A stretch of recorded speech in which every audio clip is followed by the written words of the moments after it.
Kabanata 1401. Ano ang ibig mong sabihin? Nang makitang aabot na si Hector sa ilalim nito, tinakpan ni Lucy ang mukha. Tigilan mo na ang pagtatanong, ako. Hayaan mo na akong umuwi at kumalma. Agad siyang tumayo ngunit ibinagsak ang tuhod sa marmol na mesa, na gumawa ng malakas na ingay, pagkatapos nag-vibrate. Inilabas ni Hector ang kamay niya para hawakan ito. Mag-ingat ka. Nawala ng balanse si Lucy at napayakap sa kanya. Napahinto siya, saka inilayo ang mukha dahil sa mukhang pulgada ang layo ay napatigil siya paghinga. Ito ay isang kagiliw-giliw na sandali, na parang nahuli sila sa isang magnetic field. Matapos bumalik sa katotohanan, agad na tumayo si Lucy at namumula ang kanyang mga tainga, Pasensya na, hindi niya alintana ang sakit ng tuhod niya at gumwang-gewang palayo nang hindi na lumingon pa. Nang makabalik siya, isinara niya ang pinto at tumayo sa pintuan, huminga ng malalim, nagpaalala sa sarili na kumalma. Ngunit hindi na niya mapigilan ang tibok ng puso. Pagkalipas ng 2 araw, pinuntahan ni Olivia si Hector. Tapos na si Hector sa styling ng ibang celebrities at naglilinis ng desk sa makeup room. Sumandal si Olivia sa pinto, muling inilapat ang kanyang lipstick, at lumapit sa kanya. Mr. Vanderbilt, sumandal siya sa mesa, ang mga color ng sutla na tumatakip sa kanyang balikat ay nagpapaakit sa kanyang hitsura. Naisip mo na bang maging personal makeup artist ko? Tinignan siya ni Hector sa salamin at biglang ngumiti. Mabait ka rin ba sa ibang makeup artists bago ito? Hindi. Nilapitan siya ni Olivia, at ang kanyang dibdib ay in full view. Sa iyo ko lang ginagawa ito. Karangalan ko. Si Hector ang nag-zipper ng bag niya at nakatingin sa kanya na may discreet smile. Gusto mo bang mag-inuman ngayong gabi? Hindi nagulat si Olivia sa biglaang paanyaya na ito dahil alam niyang laging mahuhulog ang loob sa kanya ng mga lalaki, at ito, hindi na niya kailangan pang maglaan ng masyadong maraming oras. Ang kailangan lang niyang gawin ay kulot ang kanyang mga daliri. Kahit medyo boring, fresh pa rin. Okay, ngayong gabi, itinaas niya ang baba ni Hector. Tatawagan kita. Pagkaalis niya, pumasok ang isang lalaking nakatayo sa labas at tila narinig na niya ang lahat. Siya buntong hininga. Sigurado ka ba dito? Ngumiti naman si Hector. Hindi ko maaaring panatilihin ang pagtakbo ang layo mula sa mga problema. Tahimik lang ang lalaki. Mukhang malinaw ang isip mo. Hindi talaga ang pagtakbo ang paraan para malutas ang mga problema. Lahat ng male celebrities ay gustong makatakas, pero hindi sila sapat na makapangyarihan at maaari lamang maging ang mga playthings ni Olivia. Kahit na pinili nilang mag-resign, baka maban sila sa industriya. Nilagpasan ni Hector ang lalaking may hawak na bag na ito, saka tumigil. Bakit hindi ka naging agent? Tumigil muna ang lalaki at mukhang awkward, pero parang walang magawa. May nangyari sa artist ko, kaya kinailangan kong tumigil sa posisyon ko bilang agent. Lumingon si Hector para tumingin sa kanya. Given your experience, mas maganda ang pagpunta sa ibang company kaysa dito ka magstay. Masyadong simple ang tunog mo. Ang mga mata ng lalaki ay nagtungo sa tanawin sa labas ng bintana, na mukhang solemn. Lahat ay nais na umalis, pero unless may sapat kang kapangyarihan para labanan sila, kahit gusto mong umalis, baka sila na lang hindi ka pababayaan. Lulunukin kami ni Zestar ng buo. Ang mga executive ay lahat ay may mga koneksyon. Ituturing ka lang nila ng maayos kung ikaw maaaring magdala ng mga benepisyo sa kumpanyang ito. 8 taon na ako dito at nakita ko kung paano nagpunta ang kumpanya mula sa rurok nito sa paglipat pababa ng bundok. Sigurado akong kilala mo si Trident, siya ang pinakamahusay na ahente ng Zestar sa isang punto, na may napakasikat mga artistang nasa ilalim ng kanyang pangangalaga. Ngunit pagkatapos ng deputy director ay dumating sa kapangyarihan ng ilang taon na ang nakalilipas at pinalitan ng lahat ng ang mga executives kasama ang kanyang mga kamag-anak, lahat ng artists ni Trident ay inilipat ang layo, at nawala ang lahat ng kanyang kapangyarihan. Natapos siyang maging paparazzo dahil gusto niyang sumalungat sa mga matataas na tao at pinagbawalan kahit saan. Kabanata 1402. Galit na galit ang lalaki dahil may mga taong tumayo sa kumpanya, pero walang saysay. At dahil may mga artists na kasing unethical ni Olivia, imposibleng hindi magawa ng mga tao may inis ka na. Gayunpaman, dahil ang lahat ng tao sa board ay mula sa parehong grupo, kahit na ang mga empleyado ay nagsalita tungkol dito, magagawa nilang pagtakpan ito at sugpuin ang balita. Walang makaka-contest laban sa kanila, lalo na pagdating sa pagkakaroon ng resources. Tumingin sa kanya si Hector. Paano kung kaya ko? Nang gabing iyon, dumating si Hector sa hotel para sa kanilang date. Binuksan ni Olivia ang pinto na nakasuot ng itim na silk dress habang umiikot ang isang basong red wine. Pasok ka na. Pumasok si Hector habang nakaupo ito sa sofa at nakangiti sa kanya ng kaakit-akit. Alam mo ba ang ibig sabihin ng pagpunta sa hotel? Kalmadong nakatayo roon si Hector. Ano pa kaya ang ibig sabihin nito? Nakangiting ibinaba ni Olivia ang baso, tumayo, at lumapit sa kanya. Pagkatapos ay niyakap niya ang kanyang mga braso leeg niya at hahalikan sana siya nang ipinilig niya ang ulo sa gilid. Nagmamadali ba tayo? Natawa naman siya. Bakit nga ba pinagsisisihan mo ba ito? Bigla siyang itinulak ni Hector pababa sa sofa na ikinabigla niya. Noon pa man ay siya na ang tao sino ang nanguna, pero hindi niya ito inaasahan. Ang lalaking ganito ang type niya. Hinubad niya ang kurbata nito, ibinaba ito sa sahig, sa kasamandal malapit sa leeg nito ngunit napatigil sandali. Sige maligo ka na, sobrang lakas ng amoy ng pabango mo. Mas gusto ko yung amoy ng body wash. Ilang segundong nagyelo si Olivia doon. Tiningnan niya si Hector na walang emosyon. Pinaglalaroan mo ba ako? Ang ibang male makeup artists ay hindi pa nang ahas na magpagawa sa kanya ng kahit ano. Pinisil ni Hector ang kanyang baba. Hugasan mo na at gagawin ko ang gusto mo ngayong gabi. Biglang nakaramdam ng adrenaline si Olivia at ngumiti. So, ito ang tunay mong pagkatao. Gusto ko ito. Tumayo siya at hinubad ang damit sa harap niya. Nanatili si Hector sa mukha nito at hindi gumalaw kahit na ang katawan nito ay ganap na hubad sa kanyang harapan. Lumapit siya sa shower, ngunit biglang namatay ang ilaw. Biglang itinulak siya ng isang lalaki sa pader mula sa likod nang hindi siya binigyan ng oras na mag-isip bago siya makapag-react. Akala niya ay pinaglalaroan siya ni Hector, kaya gidi siya, hindi pa ako nakakakilala ng tao kasing kang Kimo, natutuwa si Olivia, pero isang grupo ng mga pulis ang sumugod nang bumalik ang ilaw. Freeze! Natigilan si Olivia. Napatingin siya sa lalaking nasa harapan niya, pero hindi si Hector kundi isang maitim na lalaki, na napasigaw siya. Isang babaeng opisyal ang nagdala sa kanya ng ilang damit habang umiiyak ito at sinabing niloko siya ni Hector at wala siyang kasalanan. Hindi siya pinansin ng opisyal at inilabas siya mula sa shower. Ilang lalaki ang nakakunot sa sala, at may ilang kamera na nakakakita sa gabi. Siya ay lubos na nagulat na lang. Umupo si Hector sa loob ng kotse at nagbantay habang inilalabas ng mga pulis ang mga tao. Nakita ng lalaking nasa passenger seat ang lahat at nagulat siya. Ikaw ba ang gumawa niyan? Ngumiti naman si Hector. Hindi ba't napakaganda kapag nakakapatay tayo ng 2 ibon gamit ang isang bato? Hindi naintindihan ng lalaki kung ano ang ibig niyang sabihin doon at naisip na lang niya na ginagawa niya ito upang lumikha ng isang skandal para kay Olivia kaya hindi nakakayanin ng Zestar. Pero sa totoo lang, ang ibig sabihin ni Hector ay ang paggamit kay Olivia para mawala ang mga lalaking iyon. Nag-aalala ang lalaki, kung nais ng deputy director na protektahan si Olivia, at alam niya na ginawa mo ito, ikaw ay magkakaproblema. Huwag mo akong alalahanin, nakuha ko na ito. Paa-underin na sana ni Hector ang kanyang sasakyan nang may maalala siya. By the way, alam mo ba ang ibig sabihin ng ako ang daddy mo? Kabanata 1403. Napahinto muna ang lalaki. Ibig sabihin ako ang tatay mo. Hinitid ni Hector ang lalaki, at nang makabalik na siya sa kanyang apartment, ito na bandang 11:00 ng gabi. Natabunan siya ng amoy ng babaeng iyon, na siyang nagtakwil sa kanya at dahilan para mag-shower siya ng 2 beses. Bumalik siya sa kanyang kwarto, pinatay ang ilaw, at humiga. Ang mga ilaw ng neon sa labas ng kanyang bintana ay nagniningning sa kanyang manipis na kurtina at sumasalamin sa kanyang kisame.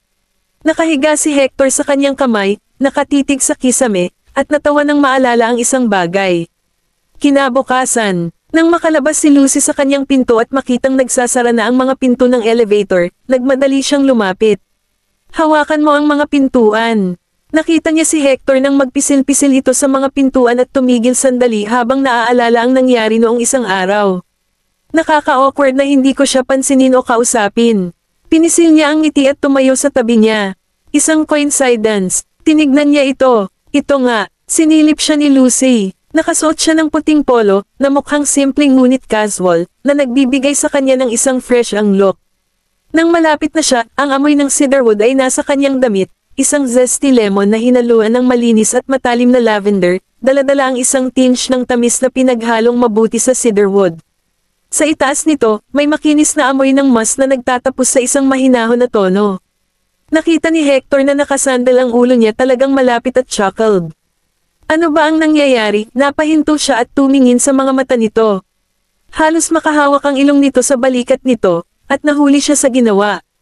Huminga siya ng malalim at itinutuwid ang kanyang likod. Ang ganda ng amoy ng detergent mo. Anong brand ba yon? Ngumiti naman si Hector. Hindi naman detergent ko yon. Ito ang aking scented diffuser.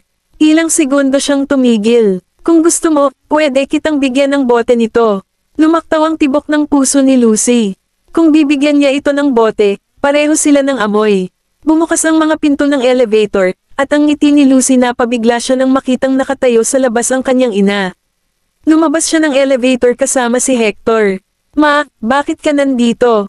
Napatingin si Jenna sa lalaking nakatayo sa tabi ni Lucy. Narito ako para makita Eli, kaibigan mo ito. Magalang na tumango si Hector. Hello po ma'am. Tumingin sa kanya si Jenna at nagpasya na siya ay isang mabuting tao sa edad ni Lucy. Ano ang pangalan mo? Tumigil muna siya ng kaunti bago sumagot, Hector Vanderbilt. Hector, ngayon ko lang narinig na binanggit ka ni Lucy. Ano ang ginagawa ng inyong pamilya? Inay, Lucy subconsciously walked sa harap ni Hector at pinutol ang kanyang maikling pagtatanong. Nasa bahay na si Eli. Umakyat ka na, kailangan nating makapasok sa trabaho. Pagkatapos ay hinailan niya si Hector sa braso nito at inilayo. Gusto siyang pigilan ni Jenna, pero lumabas na ng building si Lucy. Pagdating nila sa car park, napagtanto ni Lucy na hawak pa rin niya ang braso nito, kaya agad niyang binitawan at ibinaba ang ulo. Pasensya na sa tanong ng mommy ko. Mahuhuli na tayo kung magstay tayo. Ngumiti naman si Hector. Nagpapaalala sa akin, hindi ka kamukha ng kapatid mo. Ang ibig niyang sabihin ay hindi sila mukhang magkapatid. Sabay pisil ni Lucy sa kanyang mga labi. Hindi naman kami magkadugo. Siya ang stepsister ko. Nag-asawa ulit ang mommy ko sa family nila. Nagulat si Hector pero tumungo lang. Ah, okay, mahuhuli na tayo. Hindi mo na ako kailangang i-drive ngayon. Ako ang nagmamaneho. Inilabas nito ang susi niya at kumaway sa kanya habang nakangiti. Magkita na lang tayo mamaya. Tumango lang si Hector at sumakay lamang sa kanyang kotse matapos. Mapanood ang paglalakad nito papunta sa kanya. Kabanata 1404. Dumating si Hector sa opisina. Hindi nakakagulat na ang iskandalo ni Olivia ay sumabog, at ang lahat ay nagsasalita tungkol dito. Inilagay niya ang kanyang bag sa ang desk at nakinig sa mga talakayan na may isang banayad ng ngiti. Isang lalaki ang lumapit sa kanya at tinapik ang balikat nito. Heke, tumalikod siya at tumango. Mr. Lewis, dinala siya ni Sean sa koridor, na tahimik, at sinabi, kailangan mong maging maingat. Ngayon ko lang natanggap ang balita na ang Deputy Director paprotektahan si Olivia, at siguradong sinabi na niya ang tungkol sa iyo. Malamang kakusapin ka niya sa lalong madaling panahon. Panipi, kalmado si Hector nang marinig niya iyon. Alam ko, hindi ka ba nag-aalala? Nagulat si Sean. Siya ang nag-frame kay Olivia at naging sanhi ng naturang iskandalo. Kailangang maghanap ng paraan ng mga executive para pagtakpan ito, para may maging scapegoat. Tiyak na sasabihin ni Olivia na si Hector ang nag-frame sa kanya, kaya siya ay haharap sa isang kaso sa sandaling magdesisyon ng mga nakatataas. Hinaplos ni Hector ang balikat niya. Mr. Lewis, walang dapat ikabahala. May plano ako, pero kailangan ko kayong makipagtulungan sa akin. Hector, tunay ngang dumating ang mga tao mula sa administrasyon upang hanapin siya. Gusto kang makita ng Deputy Director. Kinakabahan siyang tiningnan ni Sean. Naging mabigat ang kamay ni Hector na nakapatong sa balikat niya na tila ba hinihiling na mag-relax siya. Pagkatapos ay humiwalay si Hector at umalis kasama ang grupong iyon ng mga tao. Pumasok sa opisina si Hector at dalawang empleyado. Naroon ang Deputy Director kasama ang dalawang lalaki, isa sa kanila ay may ked ng ginto, na kinilala niya. Ang lalaking nakaupo sa sofa na may maliit na tiyan ay mukhang amo ng lalaking may ked ng ginto. Hector Vanderbilt, may mga bola ka. Paano mo magagawa ang isang bagay na magdudulot ng malaking pagkawala kay Zestar? Ano ang intensyon mo sa pagsali sa kumpanyang ito? Hinampos ng Deputy Director ang desk at galit na nag-alab sa kanya. Ngumiti naman si Hector. Wala akong intensyon. Huwag kang magsinungaling. Naghagis ng file ang lalaki sa tabi ng kanyang mga paa. Sumulyap si Hector pero hindi siya gumalaw. Ang lalaki sa sopa ay nagbuga ng ilang usok. Ikaw si Hector Vanderbilt, kilala kita. Tumingin sa kanya si Hector. May gintong singsing ang lalaki na kinatok niya sa armrest. May mga ginawa kayong maruruming bagay ng mga tauhan ko noon at nakulong. Ngayong malaya ka na, bumalik ka at nag-backstab sa kanila. Nakakatuwa naman yan. Nakasimangot ang deputy director. Nakulong ka ba? Ngumiti si Hector at sumagot, bata pa ako at mangmang. Napatingin sa kanya ang lalaking may ked ng ginto na may sama ng loob. Hector, pinagtaksilan mo ako kahit nagtiwala ako sa iyo. Tinawagan niya sila at sinabing nakahanap siya ng artista, pero kailangan itong gawin sa night vision. Iyon ay nang sumugod sila sa hotel, ngunit dumating kaagad ang mga pulis. Malinaw na patibong iyon. Tumangala si Hector at mahinahong nagsabi, dapat ba akong manipulahin ng katulad mo, tulad ng lahat ng mga iyon ilang taon na ang nakararaan. Pinalalabas mo na magkaibigan tayo, pero ginagamit mo lang ako. Walang pagtataksil dito. Galit na galit ang lalaking may ked ng ginto at magre-reply sana, pero itinaas ng amo niya ang kamay para tumigil siya. Hector, I guess I need to settle this my way since matigas pa rin ang ulo mo. Tumingin siya sa deputy director. Tatatakpan ko ang lahat ng mga pagkalugi ng Zestar, ngunit kailangan kong dalhin ang taong ito. Ngumiti ang deputy director at sinabing, salamat, Mr. Brown. Bumaba ang mukha ni Hector, pero natawa siya na parang may alam siyang sikreto, kaya pala ang mga lalaki. Artista ay naband na magtrabaho. Lahat ito ay dahil dito. Kabanata 1405. Ang mga hindi gaanong sikat na artista ay napilitang gumawa ng mga bagay kasama si Olivia, ngunit gaano sila kasamang pinilit at pinahiya para bumigay sila. Nakakalito kung bakit hinayaan ng deputy director si Olivia na magkaroon ng kanyang mga paraan kasama ang mga male artists. Sinabi ni Sean na ito ay dahil si Olivia ay maaaring magdala ng mga benepisyo sa kumpanya, ngunit isang tanyag na tao na lamang hindi kaya sikat at hindi man lang maituturing na B-lister na namamahala para makuha ang resources ng isang A-listers ay baffling. Ngayon lang, nang magpakita si Mr. Brown ay bigla niyang naintindihan. Baka may kinalaman ito sa pagkuha ng videos. Nagdilim ang mukha ng deputy director, ano ang alam mo? Magkasama kayo dito, hindi siya nandito para sa akin. Tinuro ni Hector ang lalaking may ked ng ginto at hindi pinansin ang ekspresyon nito. Kailangan mo ng isang scapegoat, at ito ay Kalingan na isang tao na bago sa kumpanya at maaaring makalapit sa isang mababang level na artista. Kung sinunod ko ang iyong mga tagubilin at may nangyari, kailangan kong managot dito. Ang Zestar ay magagawang magpanggap na wala sila alam sa anumang bagay at sipin ako sa isang tabi. Panipi, napatawa siya at tiningnan ng deputy director. Interesado si Olivia sa akin, kaya naglaro ka at hinayaan mo akong lumapit sa kanya. Kung may ginawa ako sa kanya, magkakaroon ka ng hawak sa akin at magagamit mo yan para manipulahin ako, tama ba ako? Biglang tumawa ang lalaki at nag-eerie expression. Matalino ka talaga, ewan ko ba kung spy ka na pinadala ng isang tao. Hindi bale, kahit nalaman mo, hindi ko hahayaan na mahulog ang Zestar dahil sa iyo. Dapat alam mong walang magandang lalabas sa pakikipaglaban-laban sa amin. Pumasok ang ilang bodyguards at pinalibutan si Hector. Itinaas ni Hector ang kanyang mga braso. Hindi ako lalaban. Sasamahan kita. Tumayo si Mr. Brown. Yun ang matalinong gawin. Walang sawang lumabas si Hector kasama ang mga bodyguard. Paglabas nila ng building, isang grupo ng mga reporters ang sumugod sa kanila at hinarang ang kanilang daan, nagtatanong kung lahat ito ay may kaugnayan sa iskandalo ni Olivia. Napansin ni Mr. Brown na may mali, kaya sinabihan niya ang lalaking may ked ng ginto na paalisan ng mga reporter. Pero nang lumapit ang lalaki, biglang itinuro sila ni Hector. Ito ay isang pakikitungo sa pagitan ng Zestar at sa kanila, ako lamang ang tao na nakakaalam ng anumang bagay, at kinukuha nila ako para patahimikin. Dahil doon ay sumiklab ang kaguluhan. Hector, isa itong kalokohan. Namutla ang lalaking may ked ng ginto habang hinawakan niya ito sa collar. Hindi siya pinansin ni Hector at tiningnan ang mga kamera, ang mga male artists na ipinagbawal ng Zestar sa trabaho ay yung mga hindi sikat at walang resources. Kinailangan nilang maging playthings ni Olivia dahil mas mataas ang pressure sa kanila. Lihim silang kinukunan, pero binuras silang lahat ng mga executive ng kumpanya. Tumahimik ka, itinaas ng lalaki ang kamay para suntukin siya, pero hindi umiwas si Hector at kinuha ang suntok. Nagsalita ang mga reporter. Bakit mo siya sinasaktan? So, tama ang lalaking ito. Hindi kailanman maaaring magkaroon ng snitch sa Zestar. Tumingin ang lalaking may ked ng ginto kay Hector, na tumayo at pinunasan ang dugo sa sulok ng ang kanyang bibig at ngumiti. Tungkol naman sa ebidensya, sana ay masusing imbestigahan ito ng pulisya at magdala ng closure sa mga artists. Dito na nag-walk out si Sean. Saksi ako, at totoo ang sinasabi ni Mr. Vanderbilt.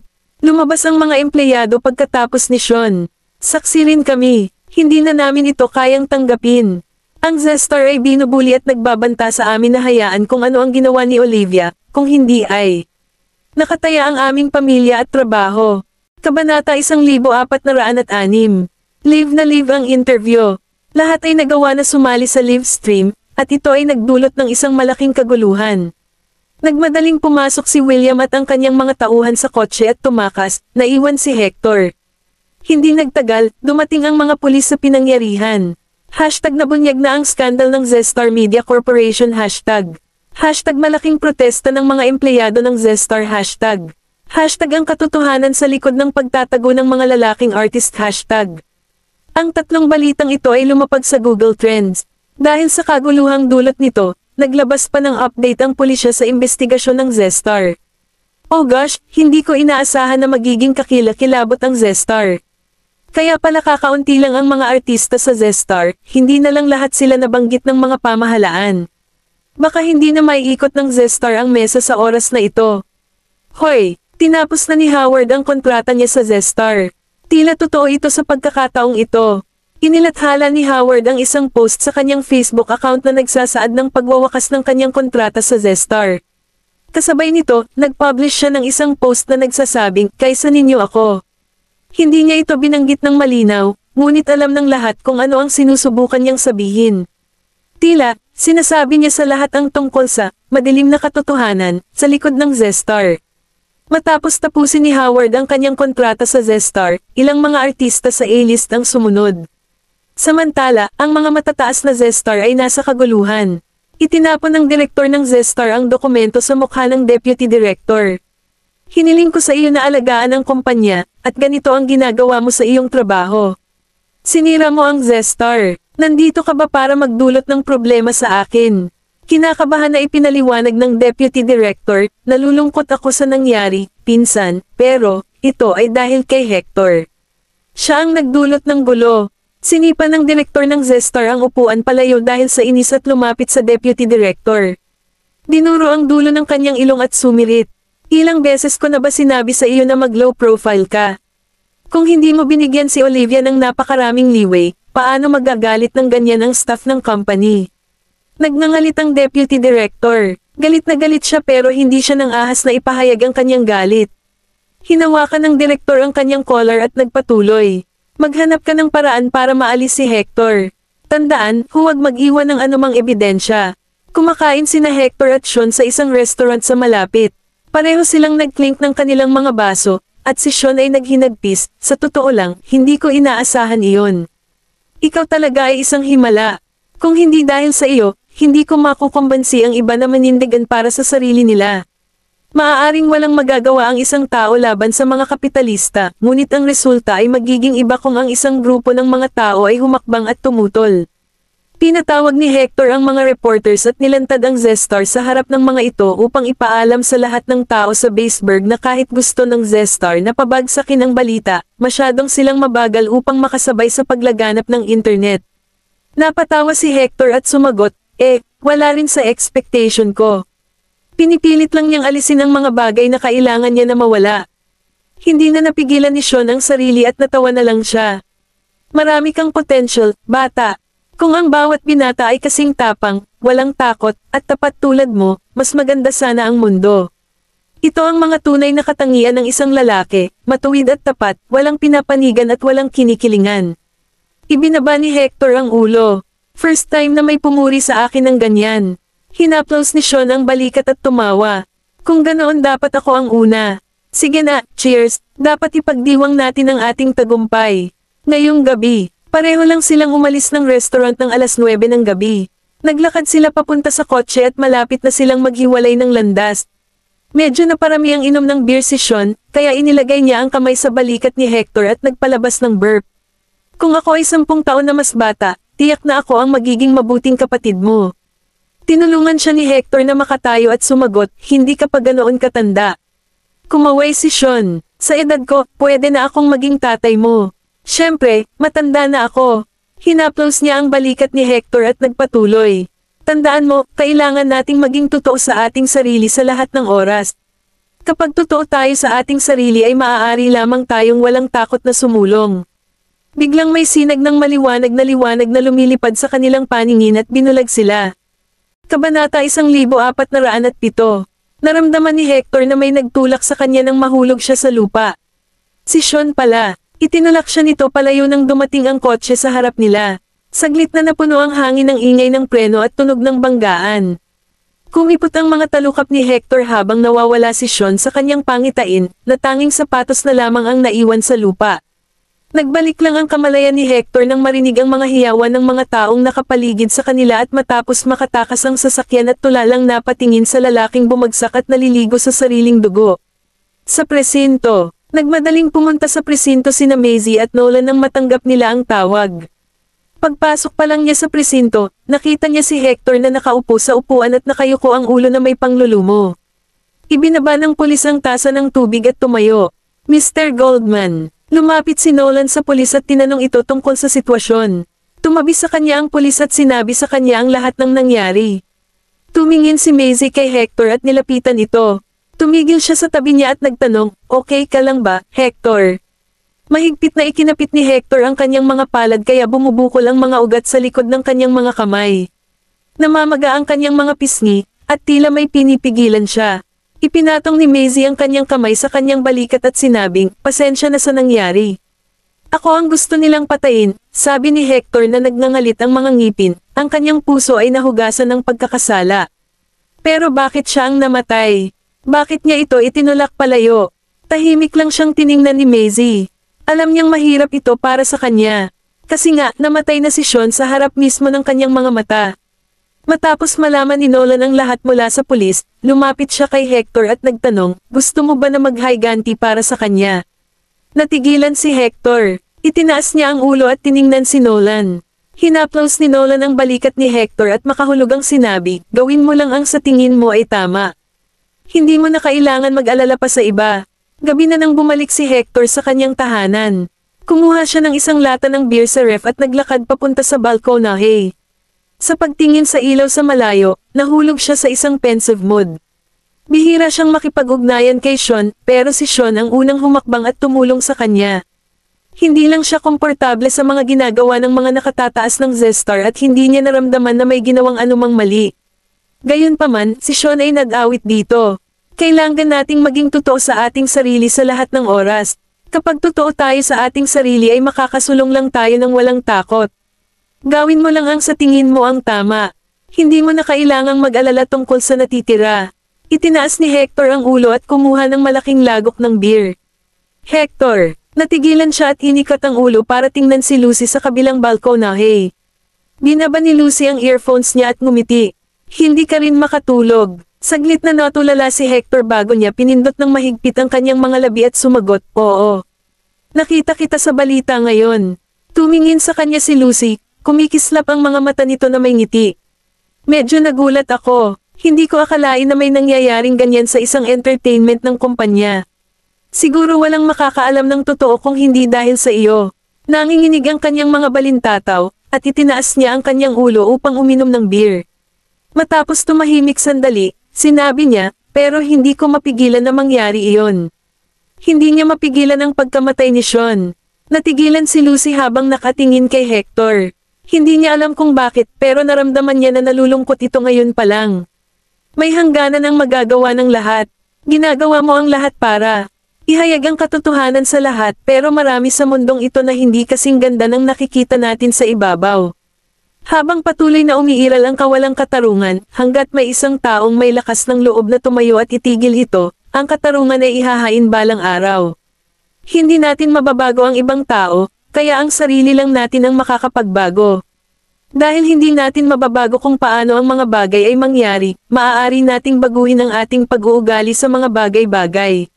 Tumingin si Lucy sa malayo at ngumiti. Nakikita mo, may mga tao pa rin na patuloy na nagdadala pasulong sa kabila ng mga hirap sa buhay. Bumagsak ang tingin ni Hector sa ngiti sa mukha nito. Ngayon lang niya ito nakitang nabugbog ng buhay.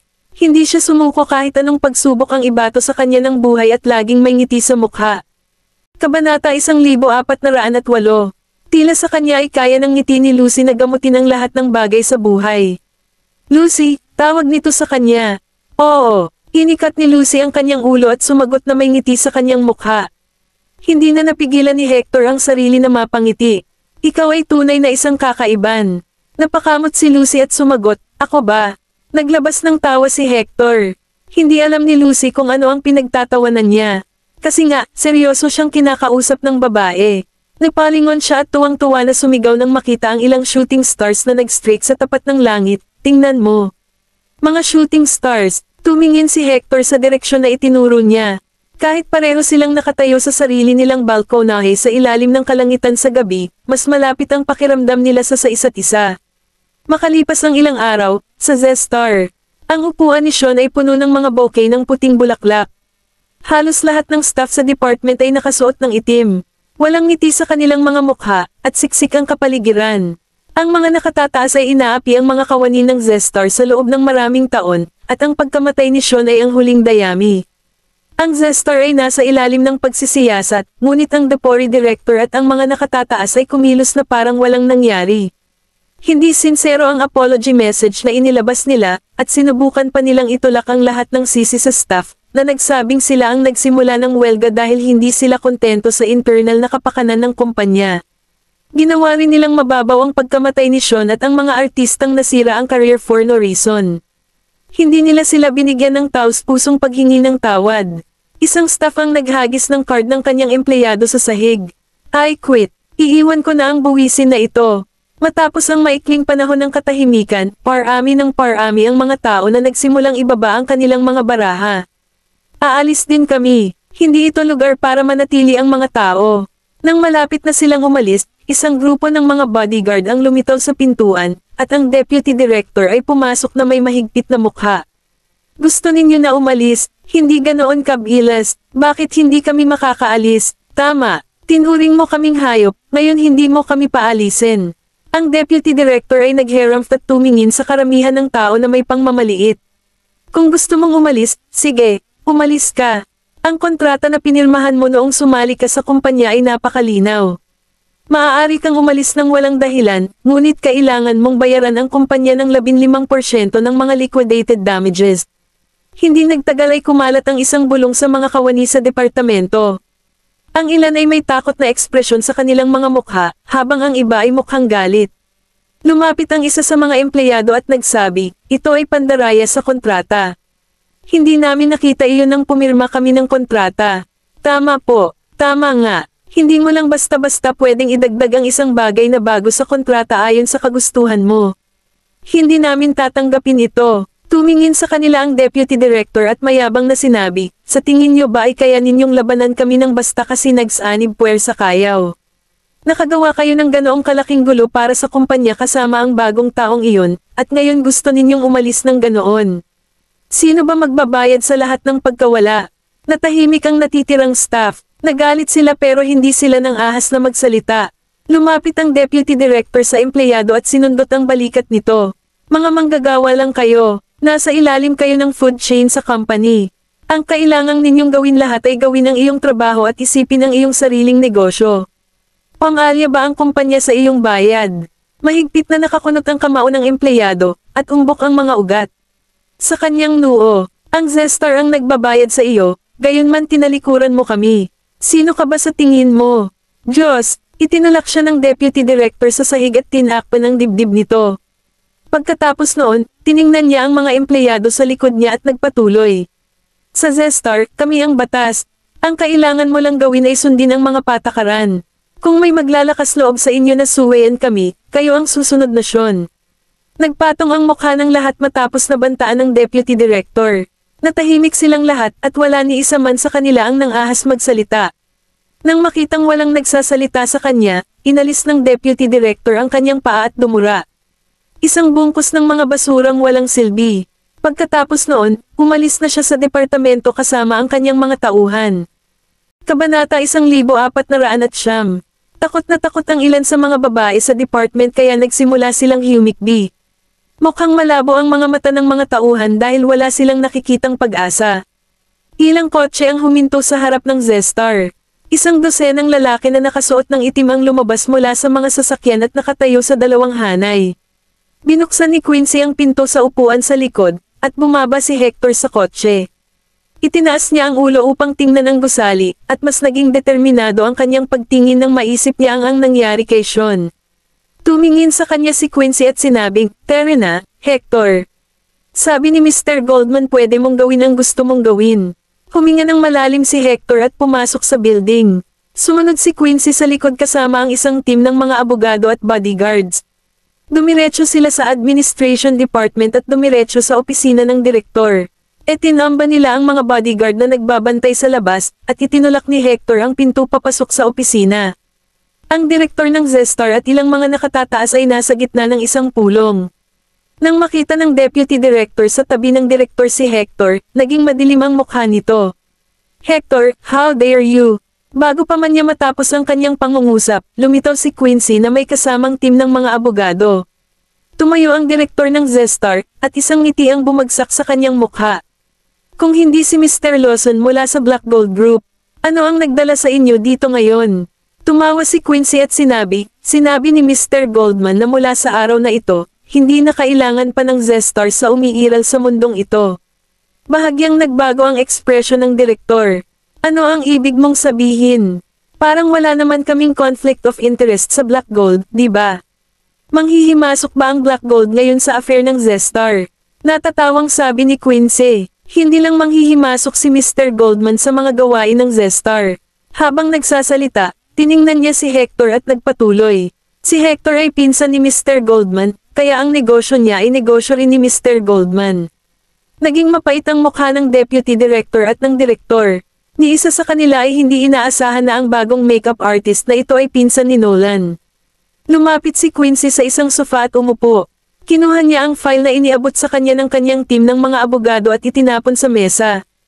"Lahat ng krimen mo ay nandito. Baka may masayang mangyari kung ibibigay namin ang mga yan sa gobyerno, di ba?" Nahulog ang direktor sa kanyang upuan. Napakayabang nila dahil walang magagawa ang mga pulis sa kanila dahil sa kakulangan ng ebidensya. Gayunpaman, hindi nila inaasahan na sila ay nakipaggulo sa mga maling tao sa pagkakataong ito. Ang deputy director ay kinuha ang file at mabilis na tinang na. Pagkatapos noon, hinampis niya ito sa mesa at sinabi ng nagngangalit ang ngipin, "Walang taong maniwala sa iyo gamit ang mga ebidensya na ito. Bukod dito, ang mga panloob na gawain ng Zestar ay walang kinalaman sa Black Gold." Ano kung si Hector ay pinsan ni Mr. Goldman? Nagtatrabaho siya sa Zestar, at ibig sabihin nito ay isa siyang empleyado ng Zestar. Hinihikayat niya ang aming mga panloob na kawani na gawin ang anumang nais nila ng walang pahintulot, at hindi pa rin namin siya napapanagot para mabayaran ang mga pagkalugi namin. Walang ekspresyong tiningnan ni Hector ang deputy director. "Sapat na ang ebidensya namin." Natigilan ang deputy director. "Hindi aksidente ang pagkamatay ni Mr. Lewis. Dumiretso sa akin ang sasakyan. Kung hindi niya ako itinulak palayo, ang namatay sa halip ay ako, hindi ako tatayo dito at makikipag-usap sa inyo." Pinigilan ni Hector ang kanyang galit at nagpatuloy. "Sabi mo wala namang ebidensya kasi naitago mo na ang ebidensya, pero yung mga artista na nasyalved mo at yung mga empleyado na inaapi mo ay pawang ebidensya. Hindi sila nang ahas na lumapit dahil sa iyong pananakot at pagbabanta." Ang deputy director ay naglabas ng isang tawa na nakakainis. "Hindi mo lang maiintindihan ang sinasabi ng mga tao, di ba?"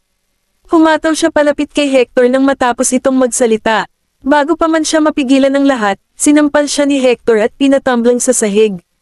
Kabanata 1410. Natigilan ang mga nakakataas sa kanila. Hinubad ni Hector ang kanyang jacket at itinapon sa sahig. Pumili siya ng plorera sa gilid at lumapit sa deputy director. Nagulat ang deputy director kaya namutla ang mukha nito. Nang umatras siya, sinabi niya, "Ano ang gusto mong gawin? Napakaraming tao dito. Gagawa ka ng krimen kung maglalakas loob kang maglatag ng isang daliri sa akin." Itinaas ni Hector ang vase, at sumigaw ang direktor. "Tumigil ka." Ang plorera ay nahulog sa sahig at nadurog sa mga piraso. Gayunman, ang plorera ay nabasak lamang sa pader sa likod ng deputy director, na nakahawak sa kanyang ulo.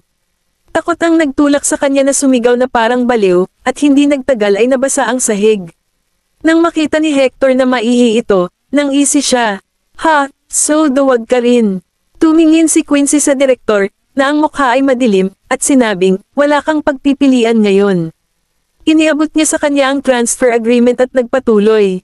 Lagdaan mo ang kasunduan, at ibenta ang Zestar sa Black Gold. Para sa mga krimen mo, ang hukuman na ang bahala dito.